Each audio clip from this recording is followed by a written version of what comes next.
Hey guys, today we're going to work on my 2003 GL1800,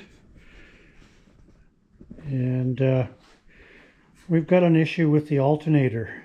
So today's video, we're going to remove the top shelter, we're going to remove the seat, and we're going to remove the fuel tank. It's the easiest way to get at the back bolts on the alternator. So anyway, it's going to be a long video. Let's get started.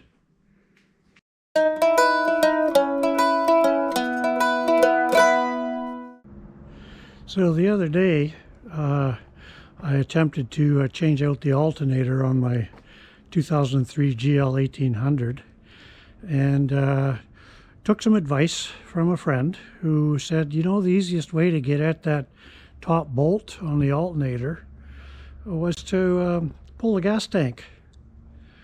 Well, 6 or 7 hours later, and much frustration after doing it, removing the tank and reinstalling another alternator, turned out the second alternator was bad. I got 0 voltage out of it.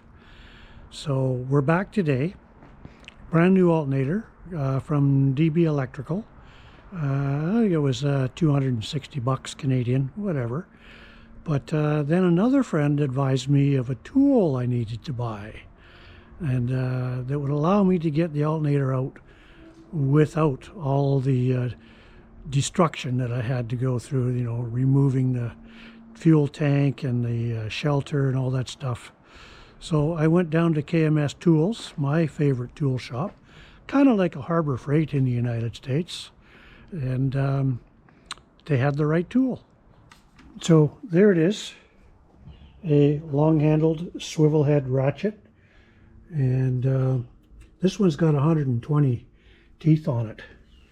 So bloody thing was 90 bucks. It definitely going to work, and let's get going on this. So the next tool needed is a 12 mil socket and a 3-inch extension, and we just put it on the end here.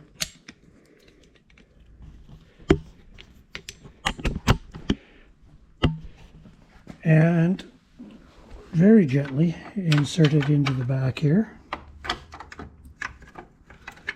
And if you look closely, you can see it there. And get it on the bolt. That's all there is to it. So before we start any of this, we need to start by disconnecting the battery, which is right behind this here piece. And just undo the negative. It's okay to do that. There we go.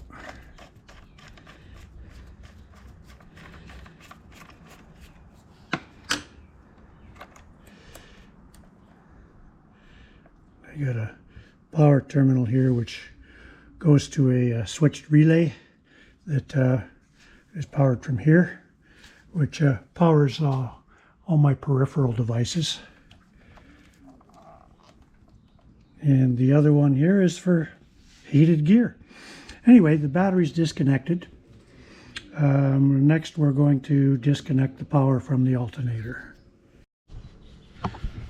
The alternator power is this bolt right here. It's a standard 10 millimeter. We just get a wrench on it. Yeah.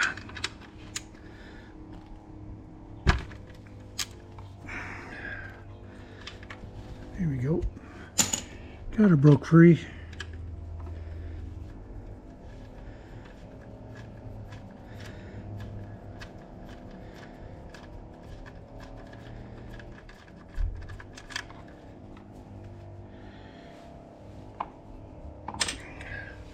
And then last but not least, this plug here. If you push that tab in, and you should be able to pull it back a bit. We'll just use a screwdriver here and click it out, and then this should just come undone. The second bolt is pretty basic, 12mm wrench, and we can break that free. And the third one is not quite so easy, but again, you should be able to get a wrench on it, but with the help of a screwdriver to push down on the hose, and then that one will break free. Once you've got that lower bolt broken out there, you can just use a pair of needle nose, and out she comes. Okay, once you've got all the bolts out, the alternator should be able to spin freely, and then just slightly pull it backwards as you wiggle, and there it is.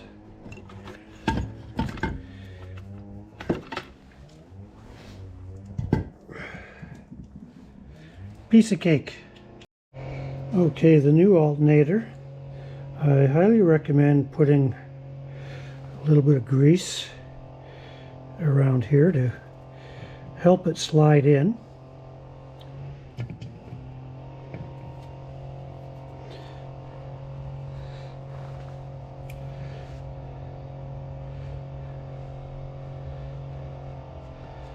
And I don't know if anybody says you should or not, but let's put some grease on these splines.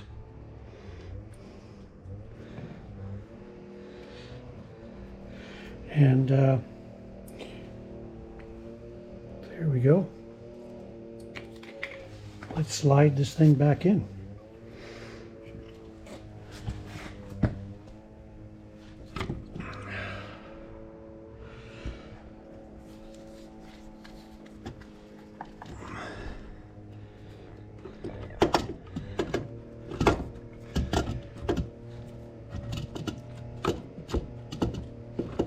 Oh, come on. There we go.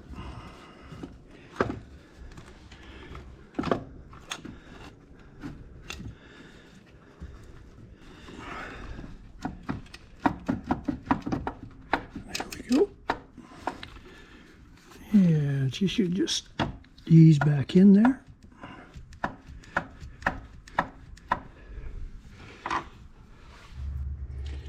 So, once you've got it all buttoned up, we're ready to reconnect the power and start the bike.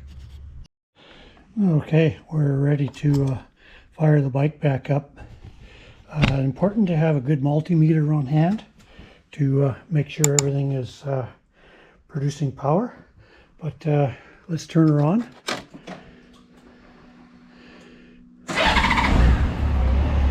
And she fired right up. And just check our voltage. It's kind of hard to do holding onto the camera, but we've got it set to DC volts, and one terminal on here.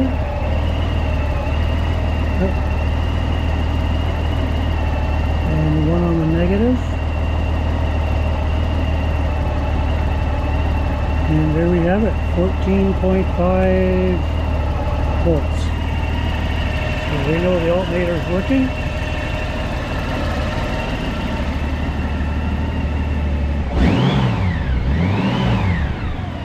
And bike sounds good.